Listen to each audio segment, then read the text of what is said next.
Hello students, so we are here with new topic and very important application of the diode. And what is this? This is application of diode and diode as a rectifier. Very important topic. Rectifier actually क्या होता है पहले उसको समझेंगे. इस process को क्या बोलते हैं? रेक्टिफिकेशन प्रोसेस बोलते हैं, उसको समझेंगे. So rectifier is a device which convert AC voltage और alternating current into direct current और DC voltage. ध्यान रखिए बच्चों, तो ये पहले समझ लेते हैं कैसे डायोड वर्क करता है, ये भी समझेंगे. तो पहले हम इसका सिंपल कॉन्सेप्ट समझते हैं. The process of converting AC voltage और alternating current into direct voltage और direct current is called rectification. देखिए, एक प्रोसेस होती है जिसमें हम अल्टरनेटिंग करंट या अल्टरनेटिंग वोल्टेज को डायरेक्ट करंट या डायरेक्ट वोल्टेज में कन्वर्ट करते हैं. इस फिनोमिनन या इस प्रोसेस को हम बोलते हैं रेक्टिफिकेशन. क्लियर बच्चों?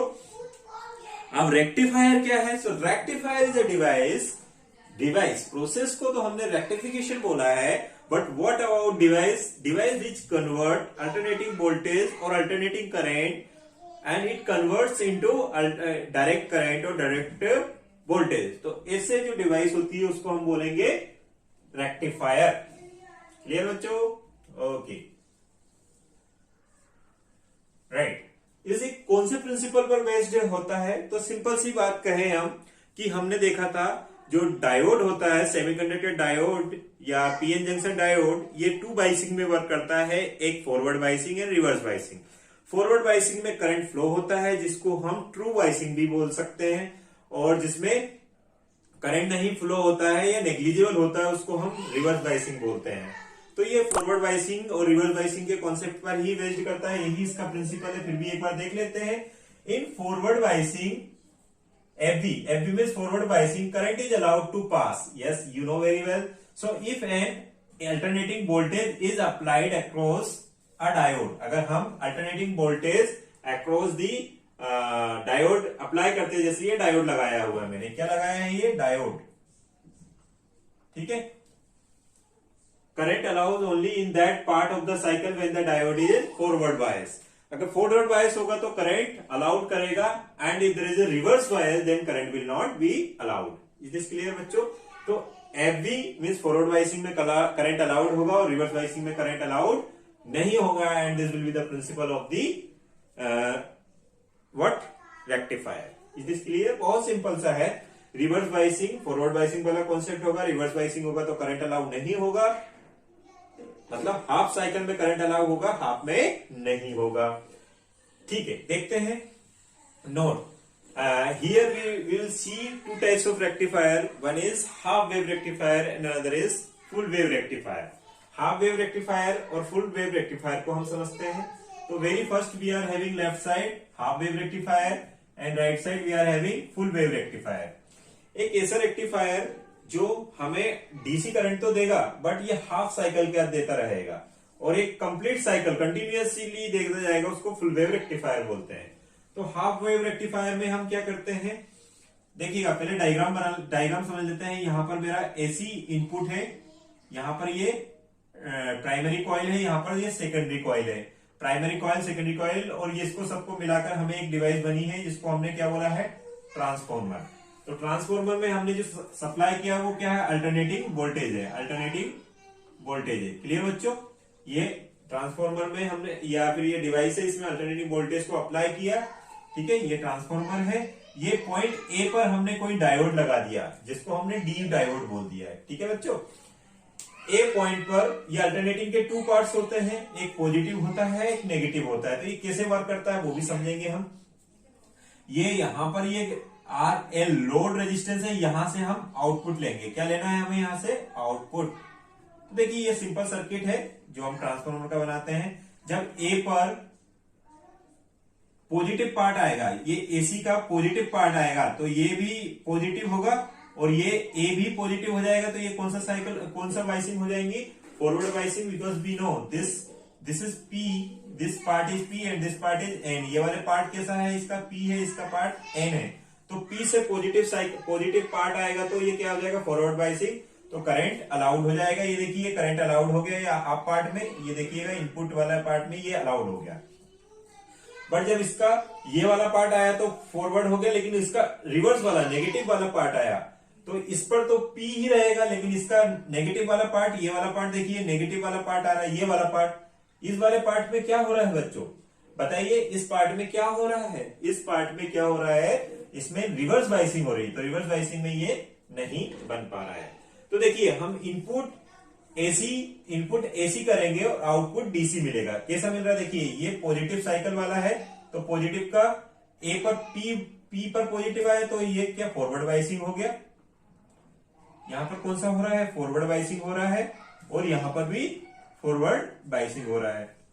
और जब जब रिवर्स बाइसिंग डाउन साइड आया था तो ये क्या हो रहा था यहाँ पर बच्चों, रिवर्स बाइसिंग। तो रिवर्स बाइसिंग में तो करंट हमें मिलना ही नहीं है, तो हमें ये इस टाइप से रिजल्ट मिलने वाला है। और ये जो रिजल्ट होगा वो क्या होगा, आउटपुट डीसी। आउटपुट कहां से लेंगे आप, XY से मीन्स लोड रेजिस्टेंस से आप आउटपुट लेंगे। समझ में आ गया होगा। सिंगल डायोड लिया है हमने हाफ वेव रेक्टिफायर में।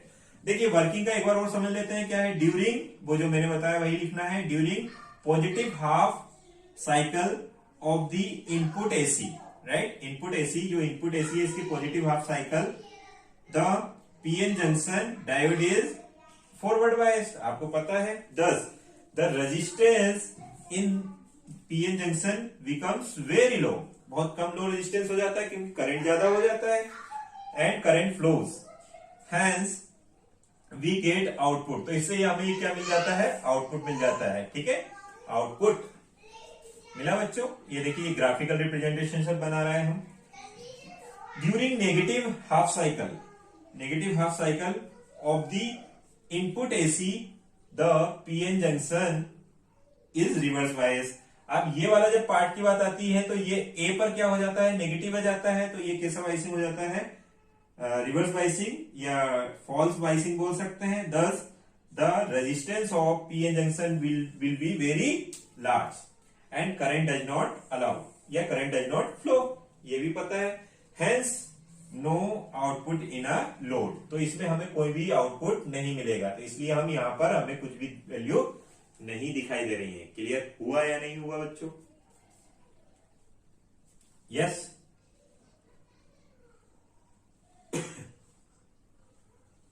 ठीक है, ये सभी को क्लियर हो गया है। हाफ वेव रेक्टिफायर में सभी को क्लियर हो गया है। ग्राफ कैसे मिला है ये पता चली गया होगा। ये देखिए एक बार थोड़ा सा समझा देता हूं मैं। ये इनपुट वाला पार्ट है तो ये पॉजिटिव, और ये हमारा पी और एन वाले पार्ट को मैं सेपरेट कर लेता हूं। ये पी है डायोड का, ये एन है। तो जब पी का कनेक्शन पॉजिटिव से आया, ये पॉजिटिव वाला पार्ट है और ये नेगेटिव वाला पार्ट है, आपको पता ही है। जब ये वाला पार्ट पी से आता है तो ये कौन सी बाइसिंग होगी बच्चों, forward biasing, P with positive, P and positive का कनेक्शन हुआ तो।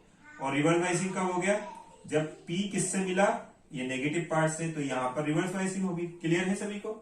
I hope this half wave rectifier is clear. इसकी फ्रीक्वेंसी जितनी होंगी उतनी ही फ्रीक्वेंसी इसकी होगी, बट डाउन साइड वाला पार्ट हमें नहीं ऑब्जर्व होगा। तो ये हाफ वेव रेक्टिफायर क्लियर है सभी को। अब आते हैं फुल वेव रेक्टिफायर में। फुल वेव रेक्टिफायर में हम 2 इनपुट्स लेते हैं, एक जिसका 180 डिग्री फेज से हम इनपुट लेते हैं। ये देखिए 1 वेव का इनपुट, 1 अल्टरनेटिंग वोल्टेज को इस टाइप से अप साइड से लिया है और इसका डाउन साइड से लिया सेकंड वाला इनपुट। 2 इनपुट्स लेते हैं, ठीक है। इसमें भी हमने ट्रांसफॉर्मर लगाया है। कौन सा ट्रांसफॉर्मर है, स्टेप डाउन ट्रांसफॉर्मर, ध्यान रखिएगा, step down transformer. But here we are using 2 diode, D1 and D2। फिर से ध्यान दीजिए, यहाँ पर पीएन जंक्शन डायोड हमने 2 लिए हैं, D1 and D2। B point पर एक लगाया है और एक पॉइंट ए पर लगाया है। इसकी वर्किंग देखिएगा, इसकी वर्किंग भी वही होने वाली है। देखिएगा जब हमने इस पे इनपुट करवाया, ठीक है, AC input A, AC input B, ये 2 हैं, ठीक है ना। एक को हमने क्या करवाया, ये वाले इनपुट को हमने फॉरवर्ड रखा, इसको क्या रखा, रिवर्स रखा। तो हमें D1 के कारण, मतलब ये जो फॉरवर्ड वाला था, ये ए पर क्या रखा बच्चों, ए पर ये फॉरवर्ड रखा और ये रिवर्स रखा। तो यहां पर जो आउटपुट मिलने वाला था, ये क्या है, आउटपुट के रिप्रेजेंट कर रहा है ना, आउटपुट। तो यहां पर हमें ये जो पीक वैल्यू मिल रही है, ये किसकी मिल रही है, फॉरवर्ड बायसिंग में आ रहा है कौन सा वाला, फर्स्ट, ये फर्स्ट है, ये सेकंड है। फर्स्ट क्या है आपका, फॉरवर्ड बायसिंग में है, तो ये आपको जो पीक वैल्यू मिली है या फिर आउटपुट मिल रहा है डीसी का या आरएल से जो मिल रहा है वो क्या मिला है, due to D1, we are getting this output DC because of due to D1 first diode से। अब क्या किया हमने, एक डिवाइस यहां पर लगाई है सेंटर टेप, इसके रिस्पेक्ट में, इसी के रिस्पेक्ट में, ध्यान रखिए सेंटर टेप के रिस्पेक्ट में पहले केस में D1 कैसा है, FV है ये मैं वर्किंग बता रहा हूं, साथ ही साथ जो लिखा नहीं है मैंने, और इसी सेंटर टेप के रिस्पेक्ट में ये क्या है भाई, BRB है, इनिशियली बता रहा हूं, इनिशियली, ठीक है तो हमें आउटपुट किसके लिए मिलेगा, फॉरवर्ड बायसिंग वाले का। अब हमने इसको सेंटर टेप के रिस्पेक्ट में अब अपोजिट कर दिया। अब सेकंड केस में ये वाला जो आपका D1 है वो क्या हो गया बच्चों, रिवर्स बायसिंग, और ये वाला जो है आपका B, ये क्या हो गया, फॉरवर्ड बायसिंग। कैसे, इसका नेगेटिव हाफ साइकिल आएगा, इसका पॉजिटिव हाफ साइकिल आएगा, तो ये वाला क्या हो गया, फॉरवर्ड बायस, ये क्या हो गया, रिवर्स बायस। तो अब यहां पर जो आउटपुट डीसी मिला है वो किसके लिए मिला है, due two diode D2। Clear बच्चों, और यही प्रोसेस कंटिन्यू चलती रहेंगी, ये 1 2 3 4 एंड सो ऑन, इसकी फ्रीक्वेंसी डबल हो जाएंगी, ठीक है। चलिए, वो फ्रीक्वेंसी से हमें यहां पर कोई मेन कॉन्सेप्ट नहीं है, हमें तो मेन कॉन्सेप्ट है कि इसको समझना है। अब देखिएगा यहां पर सेंटर टेप क्या है, सेंटर टेप में एज ए रेफरेंस पॉइंट की कंसीडर कर लेते हैं कि ये एडजस्टमेंट करता है कि इसको अगर हम रिवर्स बायसिंग में रख रहे हैं तो ये फॉरवर्ड बायसिंग में रहे, इसको अगर फॉरवर्ड बायसिंग में रख रहे हैं तो इसको रिवर्स बायसिंग में रखें। यस, यही इसका वर्क है सेंटर टेप का। ये मिडिल में यहां लगा हुआ होता है, ये ऐसा लगा हुआ होता है, ठीक है बच्चों, ये अर्थिंग की हुई है, ओके, ये ऐसा लगा हुआ है सर्किट। ये सेकेंड डायोड है, ये फर्स्ट डायोड है, ये, ठीक है, ओके। यहां पर एक इंपॉर्टेंट चीज लगी है, तो ये समझ में आ गया होगा, ये this is output DC due to D1, this is output DC due to D1 due to D2 and so on, आगे जा सकते हैं। अब एक कॉन्सेप्ट हमने यहां पर एक चीज लगाई है, RL के पैरेलल एक कैपेसिटर लगाया है, पैरेलल प्लेट कैपेसिटर लगाया है। ये पैरेलल प्लेट कैपेसिटर कैसा बिहेव करता है, एज अ फिल्टर की तरह बिहेव करेगा। फिल्टर से हमें क्या मिलेगा, जो आउटपुट डीसी मिल रहा है वो एग्जैक्ट, एक्यूरेट और क्या कहेंगे, एक प्रॉपर मैनर में आउटपुट डीसी मिल जाएगा, ये कवर हो जाएगा, इसके जो पीक वाले पार्ट्स है वो सारे क्या हो जाएंगे, कवर हो जाएंगे, और हमें एक सिस्टमेटिक या एक गुड रिजल्ट वाला डीसी मिल जाएगा। ये देखिएगा, अब इसमें जो उसकी क्या कर दी, हमें एनवेलपिंग कर दी, एनवेलपिंग कर दी मीन्स अब ये हमें जो इतने इसके पीक पार्ट्स थे ये नहीं दिखाई देंगे, किससे, ये फिल्टर से। तो फिल्टर क्या है, यहाँ पर फिल्टर हम एज अ कैपेसिटर ले रहे हैं, क्या लिया हमने, फिल्टर एज अ कैपेसिटर। ये किस में लेते हैं हम, फुल वेव रेक्टिफायर में। तो देखते हैं इसका यूज क्या है, यहाँ पर जो पैरेलल होता है आउटपुट, या कहां से आउटपुट लिया जाता है बच्चों, RL लोड रेजिस्टेंस से हम आउटपुट लेते हैं, ठीक है। तो मेन फंक्शन क्या है, the main function of this filter is to allow the AC components and blocks the DC components of the load. Load पर हम DC कंपोनेंट्स को ब्लॉक कर देंगे और AC कंपोनेंट को अलाउ करेंगे। The filter circuit output will be a stable DC output voltage. Very good, means इससे क्या बेनिफिट होगा, जो हमारा आउटपुट मिलेगा ये डीसी तो मिलेगा, लेकिन ये क्या मिलेगा, स्टेबल वाला है। इसमें हमारा क्या, अगर हम फिल्टर यूज नहीं करते तो डीसी मिलता है बट वो स्टेबल नहीं होता है, थोड़ा पीक वैल्यू के साथ, पीक डाउन वैल्यू या इस टाइप से वैल्यू मिलती है। बट अगर हमें स्टेबल चाहिए तो इसमें हमें एक फिल्टर लगाना होगा, और फिल्टर में हमें क्या होगा, स्टेबल आउटपुट मिल पाएगा। So I hope you understood this rectifier. तो रेक्टिफायर हम एक डिवाइस होती है हमारे पास, देखिए कई बार कंफ्यूजन होता है ट्रांसफॉर्मर एंड रेक्टिफायर में। ट्रांसफॉर्मर एसी को एसी में कन्वर्ट करता है, लो टू हाई और हाई टू लो, और रेक्टिफायर एसी को डीसी में कन्वर्ट करता है। किसकी हेल्प से कन्वर्ट करेगा, ये डायोड की हेल्प से कन्वर्ट करेगा। कैसे कन्वर्ट करेगा आपको पता चल गया, अगर डायोड फॉरवर्ड बायसिंग में होगा तो करंट को अलाउ करेगा, और क्योंकि हमें पता है अल्टरनेटिंग करंट एक हाफ साइकिल पॉजिटिव होता है तो हाफ साइकिल नेगेटिव होता है, तो पॉजिटिव अगर पी से कनेक्शन होता है तो फॉरवर्ड बाइसिंग हो जाएगा, करंट अलाउड होगा। अगर पॉजिटिव मींस पॉजिटिव जो साइकिल है उसका अगर एन से कनेक्शन हुआ तो वो रिवर्स बाइसिंग हो जाएगा, तो करंट अलाउड नहीं होगा। ऐसा आपको पता है सारी चीजें, मतलब ये चीज हमने सारी इसमें और डिस्कस कर ली है। तो फॉरवर्ड बाइसिंग, रिवर्स बाइसिंग का कॉन्सेप्ट है, यही उसका प्रिंसिपल है, ये सारा कॉन्सेप्ट है। And this is important topic भी है और कॉन्सेप्चुअल भी है, और हम डे टू डे लाइफ में इसको यूज भी करते हैं। So I hope everybody understood this topic. So thank you for watching this video. Keep watching, keep learning, keep sharing. Thank you.